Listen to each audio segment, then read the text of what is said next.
on the omnipotence of God and in His mercy. There is this interplay between God's omnipotence and mercy. These two dimensions must always be taken together. Without one, both will fail. And so we see in today's first reading from the book of Genesis a very interesting example to illustrate God's power in mercy. We see the person of Joseph. Of course, we understood why Joseph was feeling and going through that emotional turmoil when his brothers appeared before him. He was angry because he was betrayed. He suffered much because of his brothers who tried to kill him. And yet at the same time, they were his brothers. And he had a soft spot for them. On one hand, he wanted to take revenge, which is understandable. When we are hurt, when we have been betrayed, we want others to suffer what we have gone through. On the other hand, there is this desire to forgive. And so Joseph was struggling within himself. Should he forgive or should he take revenge? And it is really, truly the grace of God, as we will read later on in chapter 45 of Genesis, as the story unfolds, that God enlightened Joseph and told him, actually, you should be grateful. You should not be taking revenge on your brothers, simply because this was all part of his plan. God has allowed evil to triumph for a while, and Joseph was sent to Egypt to prepare for the sons of Israel to join him, because there will be famine in the country for the next 5 years. Already they went through 2 years, and Joseph was sent to Egypt. And Joseph, in fact, he told the brothers, not you who sent me to Egypt.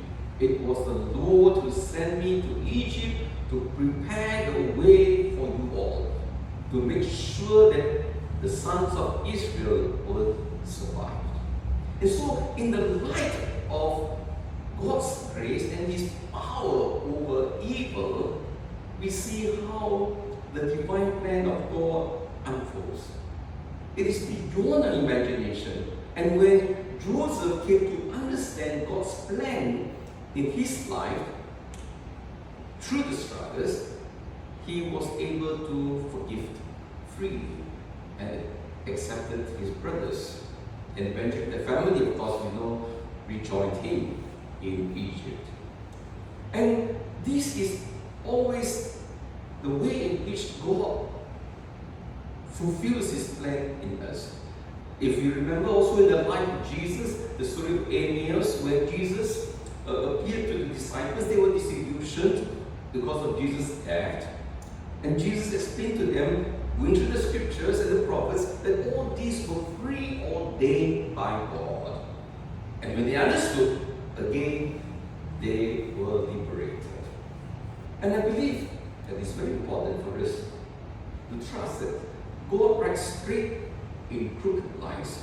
In Romans 8:26, God always brings to good whenever we cooperate with His grace. Out of evil, He will bring goodness. And I think this is very important in light of today's gospel, because today's gospel again shows the triumph of God's power over human weakness. We are told in today's gospel that God chose the 12 apostles, and they were all from different background, diverse background, and they should not be able to coexist together even. And most of them were uneducated fishermen, as we are read later on in Acts of the Apostles. They were uneducated people, and yet God chose them because of His mercy, because of His compassion. It's because of His power, His own importance, that the disciples could work together. even though they were so diverse. And it is within this context that I was reflecting on Pope Francis' choice of the new prefect of the dicasteries of the doctrine of faith. And I was reading his instructions to this new prefect. And Pope Francis' instruction was this.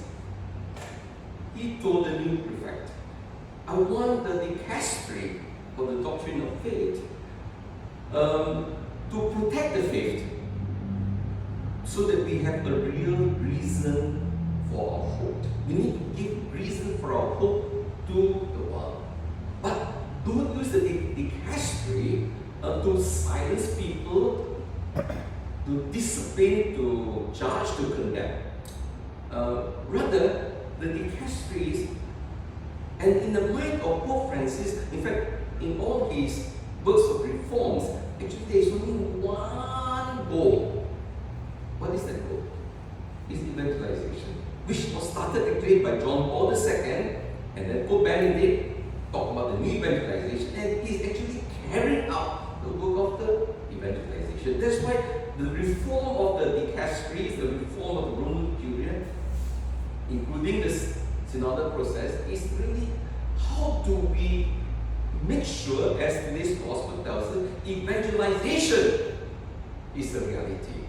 Because otherwise the dicasteries of the doctrine of faith can become very inward-looking, always protecting, but we're not going out. And so the Holy Father tells the new prefect, I want the dicasteries to protect the faith, at the same time be sure that it is relevant to the world, to be able to answer to the present challenges of science, the evolution of society. How do we tackle these issues so that the gospel remains relevant, so that we are not cut off from the world? And he says, therefore, the dicasteries, in order to protect the faith, we need to dialogue with the world. We need to dialogue with science, with society. And that is what evangelization can come about. And underscoring this, Pope Francis makes it clear that we need two things we need to proclaim: the omnipotence of God and His mercy.